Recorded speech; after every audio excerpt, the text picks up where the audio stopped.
Hola, ¿qué tal amigos? Bienvenidos una vez más al canal. Hoy vamos a hablar de Martin Luther King y John F. Kennedy.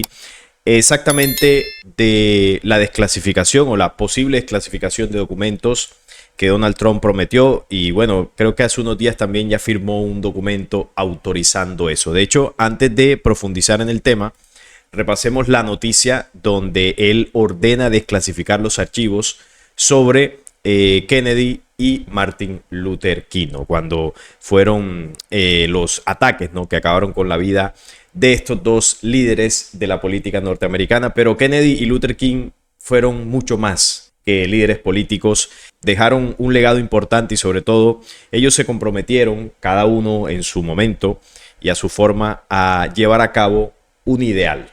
Y estos ideales fueron truncados por la élite o el Estado profundo que tanto se ha denunciado y que al final movió la maquinaria para desaparecer a estos personajes.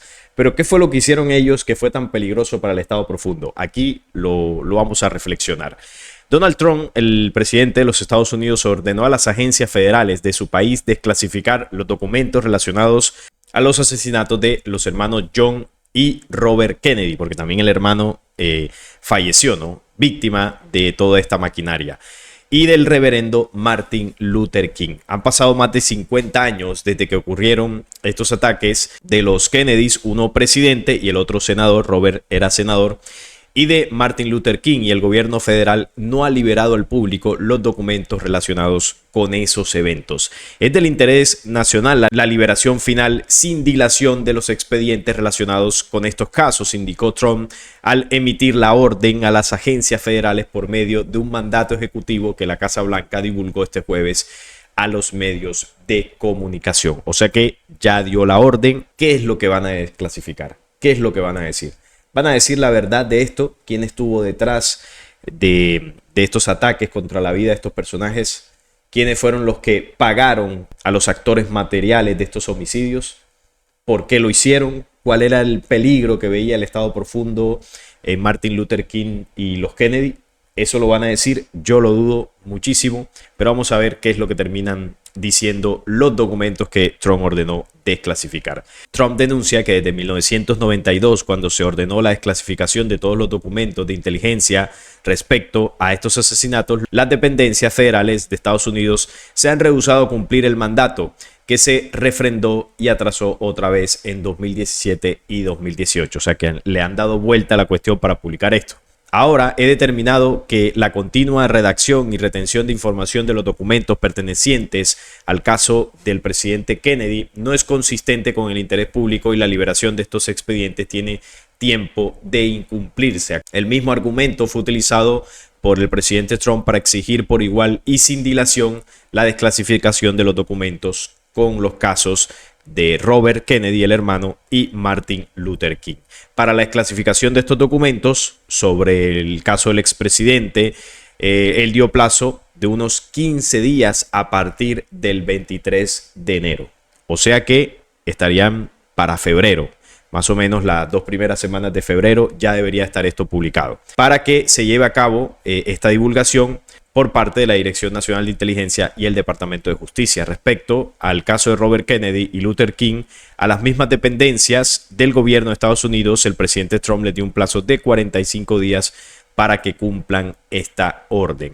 El presidente John F. Kennedy fue víctima el 22 de noviembre de 1963 en Dallas, Texas. Robert Kennedy el 6 de junio de 1968 en Los Ángeles, California.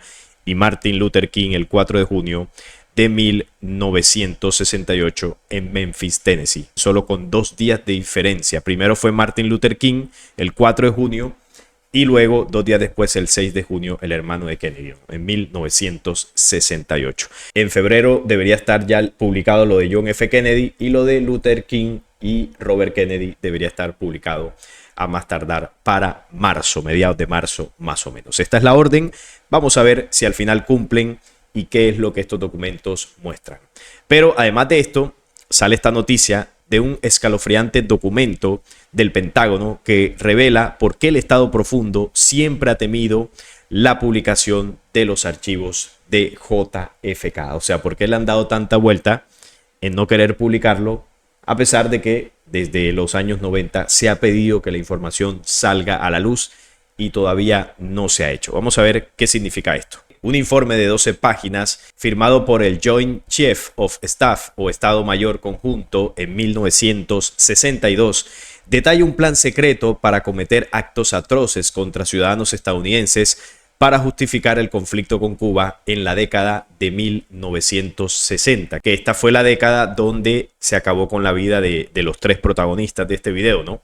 En el año 68, tanto Martin Luther King como Robert Kennedy, y en el año 63, John F. Kennedy. En esa década se acabó con ellos tres, con el nombre en clave de Operación Northwoods. Este complot ultra secreto proponía llevar a cabo actos terroristas en ciudades estadounidenses en lo que se conoce como una operación de bandera falsa, antes de culpar a Cuba con el fin de engañar a los estadounidenses para que apoyaran los esfuerzos bélicos para derrocar a Fidel Castro. El documento afirma: podríamos desarrollar una campaña de terror comunista cubano en el área de Miami, en otras ciudades de Florida e incluso en Washington.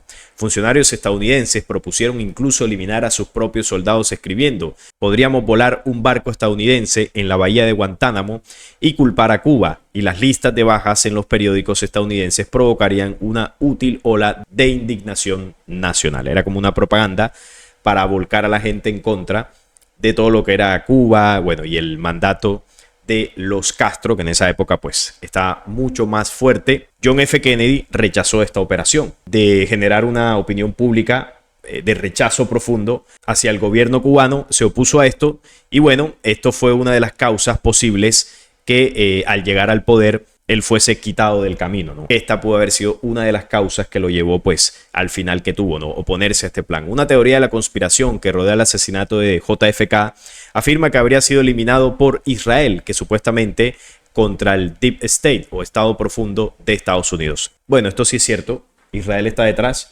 sobre todo las familias de gran poder económico allí en los Estados Unidos de origen hebreo son las que están detrás de los ataques de los hermanos Kennedy y de Martin Luther King. Y ahorita vamos a entender por qué.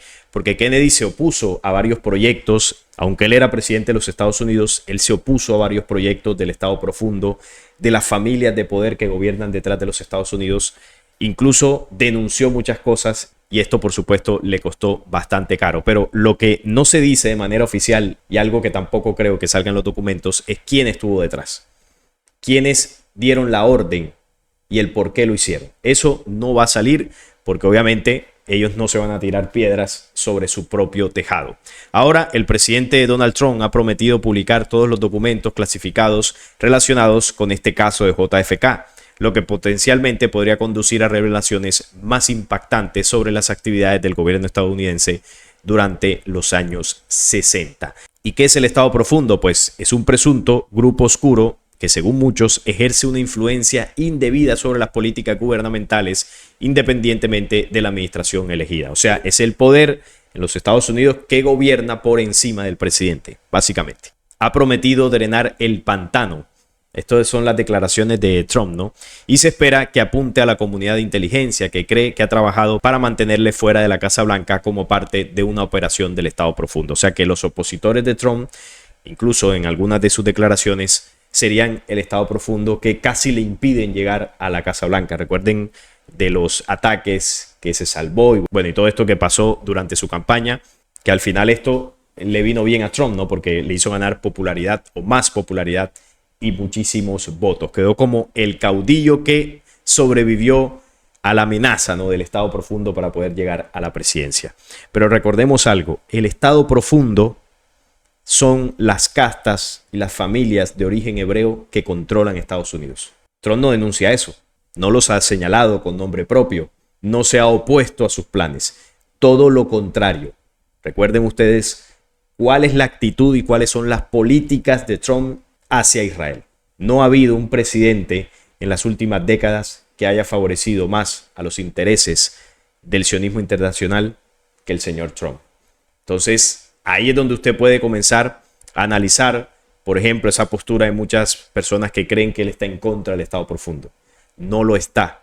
Él está del lado de los que integran el Estado Profundo. A ese no lo denuncia. Porque si lo hiciera, ya no estuviera ahí en la Casa Blanca. ya algo le hubiesen hecho, téngalo por seguro. El plan incluía desde iniciar rumores hasta desembarcar a cubanos amistosos en uniforme para escenificar actos en bases militares y volar municiones dentro de las instalaciones.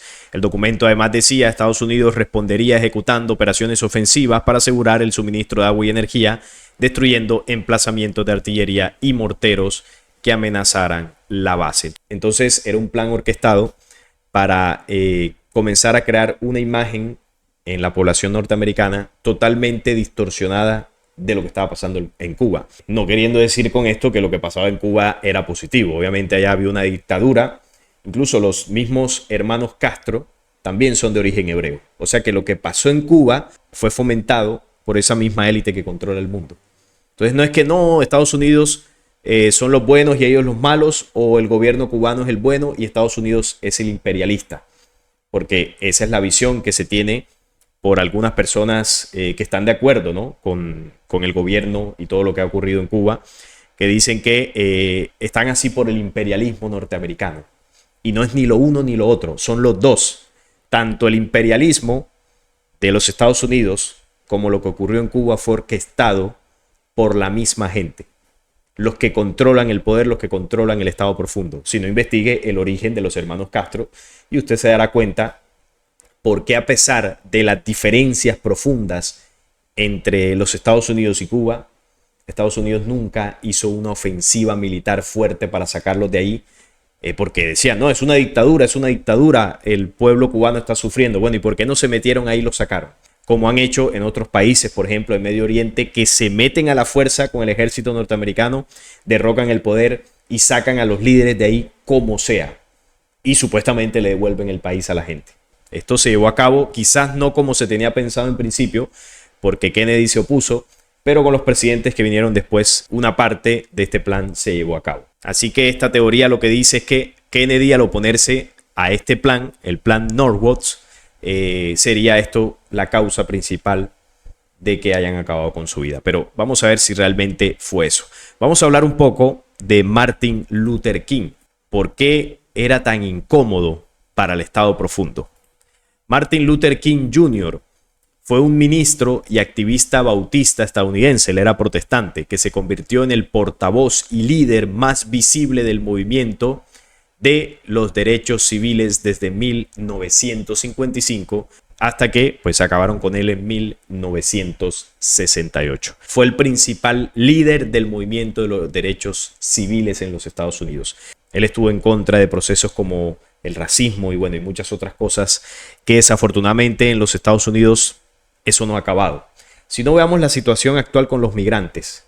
Esa cruzada que está llevando Donald Trump en contra de la migración ilegal. Y el problema aquí no es que se extremen medidas contra esta migración ilegal, porque eso hay que controlarlo. Porque es cierto que se presentan casos de inseguridad y nadie quiere en su país que personas de otras latitudes lleguen a acabar con el orden, ¿no?, y la seguridad. Entonces, eso hasta cierto punto, hasta ciertas medidas, es comprensible.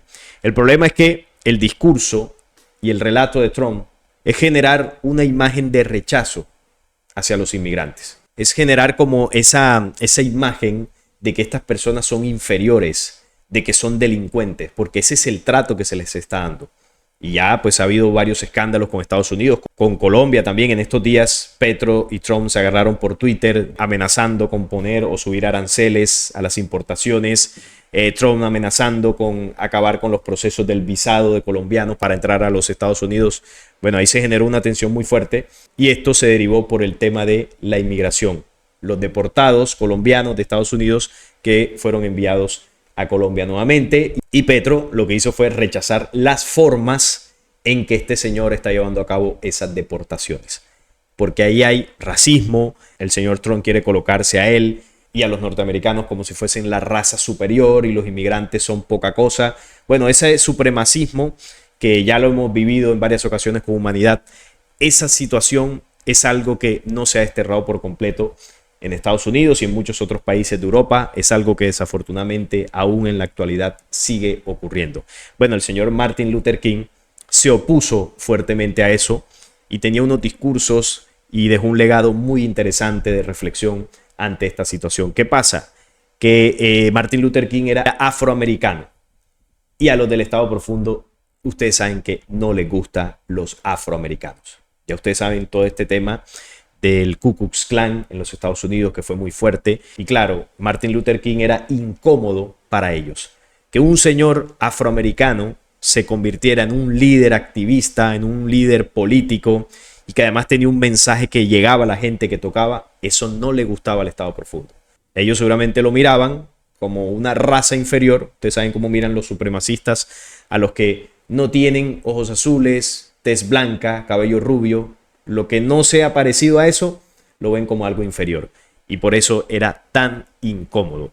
Él fue un líder de la iglesia afroestadounidense e hijo del primer activista y ministro de Derechos Civiles Martin Luther King Sr., que desarrolló una labor al frente del movimiento de los derechos civiles para los afroestadounidenses y que además participó como activista en numerosas protestas contra el conflicto de Vietnam y la pobreza en general. Por esta actividad encaminada a terminar con la segregación estadounidense y la discriminación racial a través de medios no violentos, fue condecorado con el Premio Nobel de la Paz en 1964, solamente 4 años antes del atentado que sufrió. Eso fue en 1968. El Premio Nobel de la Paz lo recibió en el 64.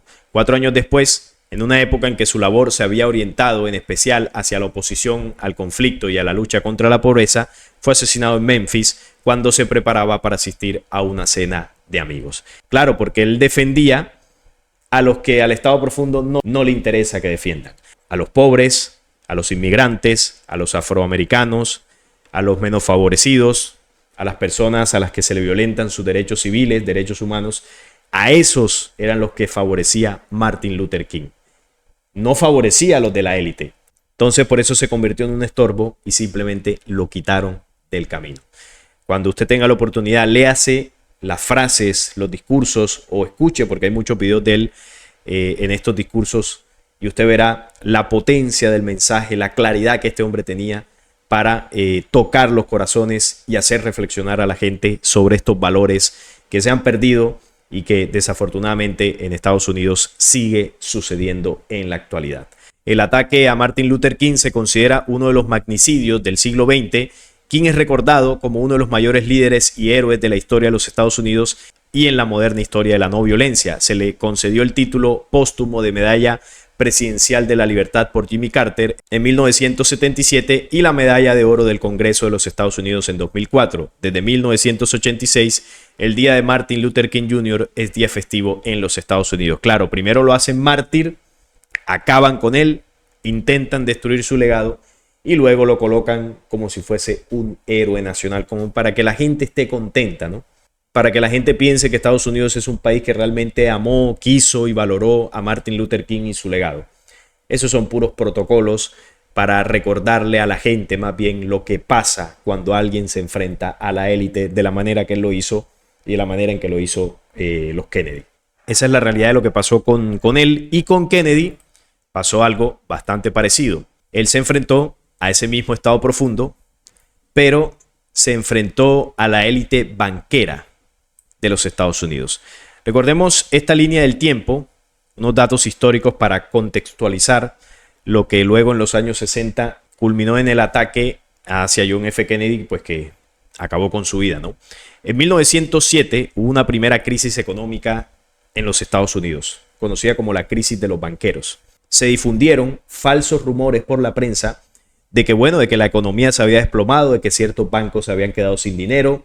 Bueno, una crisis económica se difundió a través de los medios, y la difusión de ese falso rumor, quien dirigió este proceso propagandístico fue J.P. Morgan, uno de los principales banqueros de aquella época, perteneciente a las familias de origen hebreo como los Rockefeller, los Rothschild y muchos otros que ya estaban allí en los Estados Unidos. Entonces en 1907 se crea esa crisis y muchos bancos comenzaron a quebrar porque claro, la gente sacaba el dinero de los bancos por el temor de que los bancos quebraran y perdieran sus ahorros, y los bancos se fueron a quiebra prácticamente. ¿Qué hicieron estos señores con mucho poder y mucho dinero, no? Los de la élite, los del Estado Profundo, comenzaron a comprar a muy bajo costo los bancos que estaban casi en la quiebra. ¿Y para qué? Para controlar el monopolio bancario en los Estados Unidos. Ya ellos con ese movimiento se habían apoderado de todos los bancos, o por lo menos de los principales. Ellos comenzaron a trabajar con sus hilos en el gobierno y con los planes que habían trazado para que, ya una vez teniendo el monopolio de los bancos, querían crear un banco central que emitiera la moneda nacional de los Estados Unidos. Entonces, hacia 1910, ellos hacen una reunión en la famosa isla de Yale. Ahí se reunieron varios de estos banqueros de origen hebreo para trazar el plan de la Reserva Federal. Miren que es costumbre de estas élites reunirse en islas por allá desconocidas, alejadas, para hacer sus cosas. Bueno, en esa época ya lo hacían, pero en este caso lo hicieron para fraguar el plan de la Reserva Federal. Entonces la Reserva Federal sería una propuesta que ellos pasaron a sus contactos en la política para que comenzara a establecerse la ley de la Reserva Federal como el banco principal de los Estados Unidos para emitir el dinero. Y tenían ahí el contacto principal, que era el presidente de la época. Era el señor Woodrow Wilson, era el presidente de aquella época, y él fue el que permitió que esa ley se llevara a cabo. Claro, esto tenía que pasar por el Congreso de los Estados Unidos. Esta ley la colocaron allí a debatir, ¿no? En un mes de diciembre, donde, bueno, en los meses de diciembre casi nadie va a trabajar. Y los que fueron, o la mayoría de los congresistas que fueron, estaban pagados por esta gente para que votaran positivamente por la ley de la Reserva Federal y así se hiciera oficial. Así entonces se hizo oficial y en 1913 comenzó a funcionar la Reserva Federal. Ya tenía el monopolio del dinero, este banco privado. La Reserva Federal es un banco privado, no es un banco de los estadounidenses. Los dueños son las familias de origen hebreo. Y lo que tenía que hacer Estados Unidos desde ese momento hasta la actualidad es que el Tesoro Nacional, que era el que antes de la existencia de la Reserva Federal, pues emitía el dinero en los Estados Unidos, pero al pasarle el monopolio a la Reserva Federal, el Tesoro lo que hacía era emitir unos bonos con una cantidad de dinero determinada, y estos bonos eran enviados a la Reserva Federal para que imprimiera la cantidad de dinero que decía o que dice en el bono del Tesoro. Por ejemplo, 100.000 millones de dólares. Se pasaba el bono, la Reserva Federal los imprimía y ese dinero comenzaba a circular. O sea que los Estados Unidos hasta la actualidad le siguen prestando dinero a la Reserva Federal. Esto mucha gente no lo sabe. Los dólares no son de los estadounidenses. Sí, es la moneda nacional de ese país, pero los dueños del dólar son los señores de la Reserva Federal. Es un banco privado. Entonces, el Tesoro emite los bonos, se llevan a la Reserva Federal y la Reserva Federal le presta ese dinero a los Estados Unidos. Entonces, los Estados Unidos están completamente endeudados con los señores del pueblo hebreo. Ahora entendemos también por qué es una nación aliada de este pueblo, por qué siempre han apoyado todas las cosas que hace Israel en el mundo. Ya lo entendemos, ¿verdad? No solamente es por una alianza estratégica militar, sino por una deuda que tienen los Estados Unidos con esta gente. Entonces, así se creó la Reserva Federal y luego de los dos conflictos bélicos, el de 1914, que curiosamente estalla un año después de la creación de la Reserva Federal, luego de ese conflicto, hacia 1929, se crea otra crisis económica, la Gran Depresión o el crack del año 29, y 10 años después de esto estalla el segundo conflicto bélico. Y justo antes de terminarse el segundo conflicto, se crean el Fondo Monetario Internacional y el Banco Mundial en la reunión de Bretton Woods en 1944. Y adivinen qué se estableció en esa reunión al crear estos bancos: que el dólar se convertiría en la divisa internacional. A través de estos bancos internacionales, pues se le prestan dólares, dinero, a las naciones que lo necesitan. El mundo postconflicto de 1945 pues dejó a muchas naciones en la ruina. ¿Qué tuvieron que hacer? Prestar dinero a los bancos internacionales. Y esos bancos internacionales prestaban en dólares. ¿Y quiénes son los dueños del dólar? Los señores del pueblo hebreo. Entonces, por eso cuando acá decimos que son los dueños del mundo, son los dueños del dinero, no es una mentira. Y ahí es donde se creó la famosa deuda externa que tienen los países. La deuda externa es el dinero que le deben a estos bancos internacionales cuyos dueños son de origen hebreo. ¿Y qué tiene que ver John F. Kennedy con todo esto? Porque aquí di un contexto pues resumido para que se entienda a qué poder se enfrentó Kennedy. Hacia los años 60, que él estaba en la presidencia, el último presidente norteamericano en enfrentarse a la Reserva Federal fue J.F. Kennedy. El 4 de junio de 1963 firmó la Orden Ejecutiva 11.110. ¿Y esta orden qué determinaba? Una orden ejecutiva son estas que Trump ha firmado, ¿no? Las carpeticas estas azules, donde él ahí firma estos decretos para que se cumplan. Bueno, eso fue lo que firmó John F. Kennedy en esa época con la orden 11.110.